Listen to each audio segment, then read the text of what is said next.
Hi, and welcome to Managing My Money with Rosa. Today is January 23rd, 2022, and this is my weekly dividend update. So if you are new here, thanks so much for stopping in. I'd love if you'd hit the subscribe button. If you are a subscriber already, thanks, I appreciate it. I'd love if you'd throw a thumbs up down to this video, and I would love to hear your thoughts on dividend investing as I go through this. So I currently drip my dividends, and I drip my dividends for a couple of reasons. DRIP stands for Dividend Reinvestment Plan, and it's where my brokerage automatically reinvests my dividends back into the exact stock that gave me that dividend. And I do it because one, I don't need the cash right now. Two, the cash I'm getting on most of these things is minuscule. Like this week's earnings is really sad, but you have to look at it in a positive light. Dividend investing is long term. There is nothing short term about this. I also drip because, well, it's a way for my positions to grow and I don't have to do anything. No matter how small, growth is growth. So the first thing I want to do is chat about my long-term goals. My husband says that if you want them to come true, you have to speak them. So the first is to have a $100,000 dividend portfolio value. I am nowhere close to that portfolio value. Currently, it's down to 2980, and I am down. I think it was like 200. I don't remember, 100 something. We'll see in a minute. So I am definitely nowhere near that $100,000 dividend portfolio value. I'm okay with that. I would like to earn 80,000 a year. Currently, I am only receiving about 217. You'll notice that's a drop from last week, and we're going to talk about that why later. I'm kind of sad, but it's going down the wrong direction. I want to have a house daddy. That would be where my husband doesn't have to go to work. He can stay home and take care of everything. And I would love for each of my positions to drip one full share. Currently, I have 24 dividend stocks that I'm invested in, and 2 of them currently drip. One is almost a full share, and one is over the full share. So definitely heading in the right direction with my long-term goals, some of my long-term goals, but definitely feeling like I'm standing still some days. So my short-term goals is to have a $5,000 dividend. Oh, I don't think I put it up, is to have a $5,000 dividend portfolio value by December. I keep hanging out at the $3,000 mark, and I've begun to giggle that by the time Friday comes around, I'm under 3,000. I'll spend all week over $3,000 in my account. And then come Friday, the market just decides to go down and I'm back under the $3,000 mark. It's really sad. But hopefully I will get up to that 5,000 by the end of the year. I would like to also earn $20 a month. And that goal is by May of 2022. Currently, I'm earning $1,870, and that unfortunately is going to go down as well. Again, we'll talk about it in a minute. Got some sad news, but that's okay. So heading in the right direction for my earning $20 a month. I truly started looking into dividend stocks back in August of 2021, and considering I was not even making $1 a month, $3 every quarter. I think I'm headed in the right direction, and I definitely think this is a completely doable goal by May. I want to grow each of my positions by monthly. I feel like I'm doing a really good job of staying on top of that. I started that in December. I've grown half of my positions so far in January. I should be able to grow the other half in February. So definitely staying on top of this short-term goal. And I would love to receive a dividend each week. I have been so fortunate since sometime in November. I actually have received at least one dividend every week, which is so exciting. Yeah, some weeks they're a little sad, but some weeks they are robust. So with that goal, with that being one of my goals, I wanted to look at who was I getting paid from each week. Now, I told you I had 24 positions. No, these are not all 24 positions. And that's because not everybody pays in January. So January, these are the only stocks, ETFs, funds that I will receive a payment from. And good news, I get one every week. So this week I was projected to get 2. I got both of them. My brokerage and I have no idea what's wrong with my brokerage. Okay. So dividends that I got last week, I received Acre. Now, for some reason, they paid me two different things. I think I read something about getting a 5-cent dividend back, which was the first one. And then I got the actual dividend, which was 77 cents. So I don't remember exactly what happened there, but for some reason I got two for a total of 82 cents in dividends. So definitely not a lot, but moving in that right direction. And then my brokerage. Oh, okay, so last week it was Maine. Maine finally cleared Thursday. It was supposed to clear the 14th. It finally cleared the 20th. And then PSEC paid me a whole whopping 16 cents. I know it's not a lot. It was supposed to clear on the 20th when the market closed Friday afternoon. It still hadn't reinvested anything. I went ahead and counted it towards this week's because I know how much I'm going to get paid. I'm going to get paid 16 cents. All of it's going back into reinvesting. Again, not a whole lot. Nothing this week was a whole lot. January's week 3 is the weakest week 3, or the weakest week in January. It was only 98 cents. And one thing that you've got to keep in mind about dividend investing is it is long term. You need to look farther than just today, and you need to find the positives when you do get paid. So 98 cents isn't a lot. And really and truly, I don't know how much I can go to the grocery store and pick up. I know I can't do any fast food. I can't even order off the dollar menu for 98 cents. But oh, I can't even go to Dollar Tree anymore for 98 cents because now it's $1.25 plus tax. So 98 cents really, really is not good. However, my philosophy is it's more than what I had. You have to keep a positive attitude and you have to figure out where are the good things that are happening with this. And I earned money. And not only did I earn money, I earned more stock. 98 cents is more than what my bank would have paid me if this money was in the bank growing interest. So what positives can you look at when you start to look at your dividends and they aren't paying a whole lot? So if you haven't already, take a second, hit that subscribe button. If you would like notifications on when my next video posts, make sure you hit that little bell down there. And I would love to hear how much was your best dividend week. Mine was December. Loved the month of December, but I would love to hear about yours. So last week, I had a goal to purchase more OXSQ and potentially at least $5 more in 5 positions. Well, I didn't get paid this week, or last week, so I don't have any new positions that I bought into over the last week. That'll be towards when I get paid again, so that's all right. Still, everything is growing and moving. And then honestly, at the last minute on Friday, I actually got 7.5 more shares of OXSQ.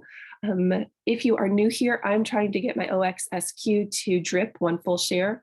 Roughly, it's like 120 shares, but my goal is to own 150 so that when if the price goes up, I still am covered and I'm still getting 1 full share. So 7.5 more. I'm now just under that 100 shares of OXSQ, rocking and rolling, moving in that right direction. So happy. I feel like I even got them on sale. I paid, I think, like $4 for it. So definitely averaging down my cost and just growing. So we're going to go over to trackyourdividends.com real quick. This is an online platform where I keep track of all of my dividends that I'm invested in. And I do this because it takes care of showing me the ups and the downs, and it gives me some extra information too. So right now, my portfolio is at $2,978. I'm down $243. Well, like I said, I've been over 3,000 all week, and then Friday happened. I don't know what's wrong. I just don't. But my dividend yield is 7.29%. My yield on cost is 6.74%. And that gap is because I'm down $243. So what I like about track your dividends is that you put the information in. So I told it I owned Acre, that I owned 2.72 shares of Acre, and that I was in at 1563. And then it kind of just auto calculates everything for me based off of what the market is doing. So I know when it closed Friday, it was at 1422. It was down 10 cents on the day. I, on the other hand, am down $3.84, and my dividend yield is 9.85. My yield on cost is 8.96, and annually, every one share I own is going to earn me $3.81 a year. So I like this view, and I like how Track Your Dividends just takes care of it. I can come in at any time. I know exactly where my portfolio is standing. My brokerage is made up of more than just my dividend stocks, which is why I like having this separate, because now I can just look at where my dividends, not where is my entire portfolio. And then what else? Anything else in here? Not on this screen. The one I am in love with is the upcoming dividends window. I don't like this graph particularly, but this one I absolutely do. It shows me Acre is going to pay me on the 22nd, or on January, April, July, and October. It shows me AG&C pays me every month. It also projects out how much I'm going to get paid every month for everything.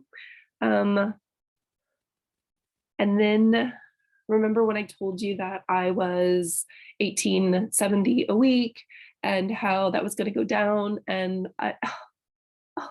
sad news. So I have not sold anything. However, ORC, which when I bought into dividend stocks back in August, I bit the bullet and I went ahead and bought 100 shares at roughly 505. And that cost me like $500. Well, that's all fine and dandy, but ORC is nowhere near that $5 mark anymore. It is, ORC, where are you at? ORC, you are now at 387 a share, which is really sad. I'm in at my average is 504 is what I'm in at.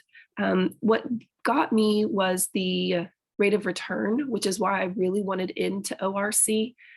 Someone recently commented, don't be chasing yield. Well, I'm chasing yield.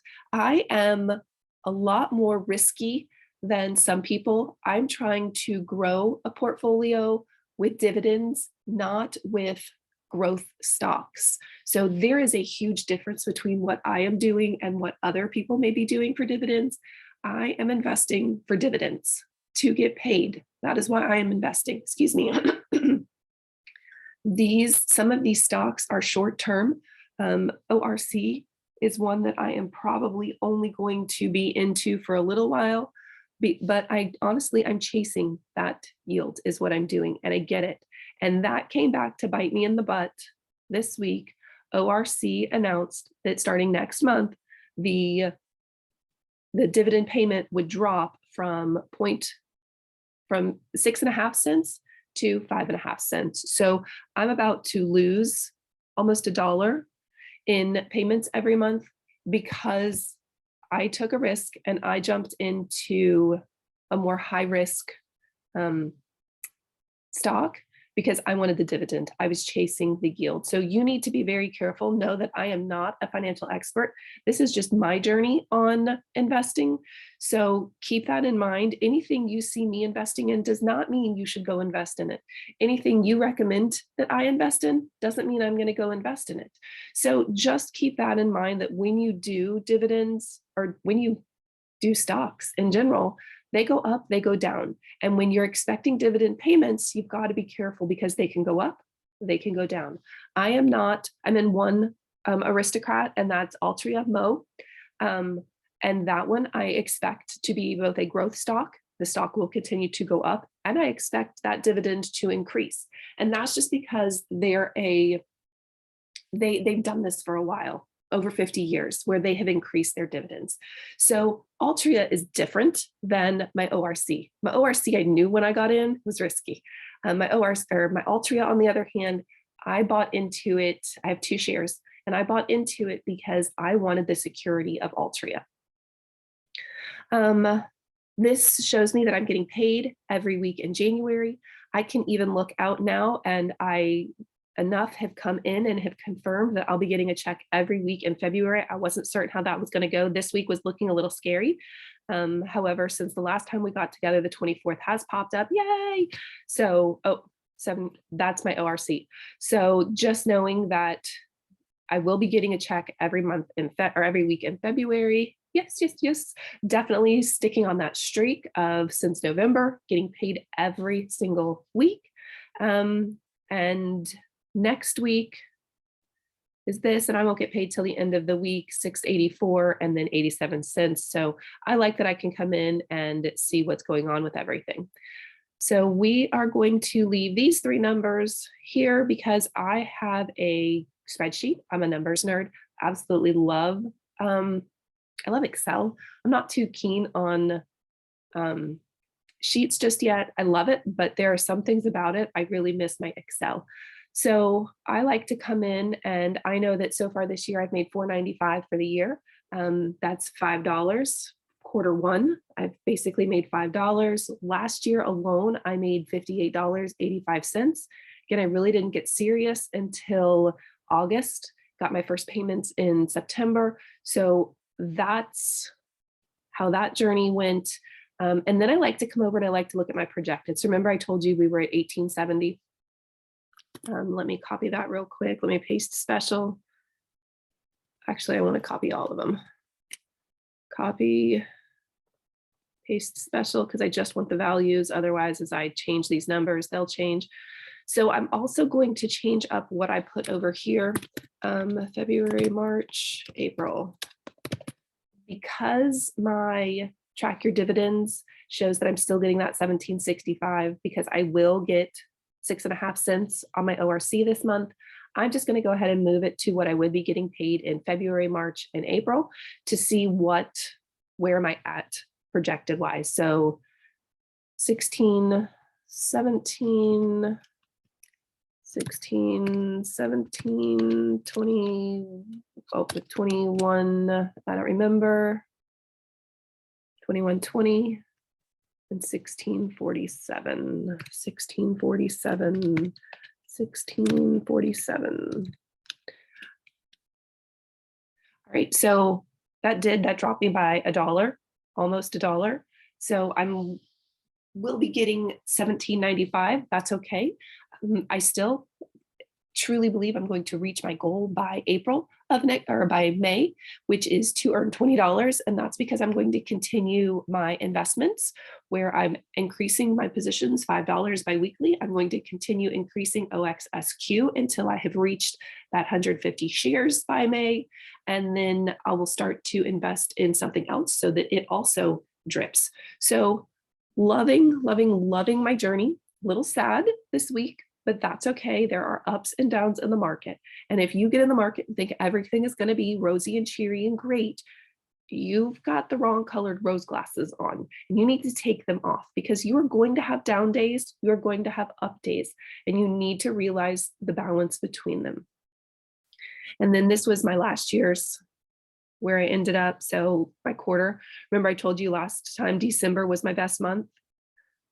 I made 21.41 last month. Yes.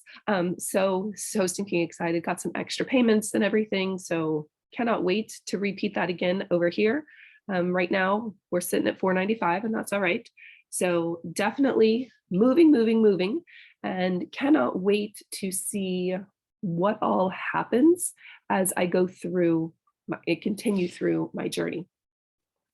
So the goals for this week is to purchase a little bit more OXSQ. I don't know that that's going to happen just because I didn't get paid and I don't have any more money in the bank. And I don't think I'm going to get 5 positions, but if by chance some extra money does fly my way, I will be dropping it into my brokerage, and I will be working on purchasing additional shares of OXSQ and maybe $5 in one more position that I have. I would love to hear your comments on any suggestions for stocks to look into. Someone just dropped 3 suggestions last week, or three suggestions for me to look at on last week's video. So I haven't had time to take a look at those, but they do look a little interesting, but I've got to do a little bit more research before I just jump in and buy. Remember, guys, anything you see someone doing, you need to do your own due diligence. Don't just take somebody else's word that that's a good stock, because like my ORC, if you had believed me, you'd be in trouble too. So just remember that. Okay. And I just wanted to say thank you so much for joining me today on Managing My Money with Rosa. I hope you have a blessed day. Bye, guys.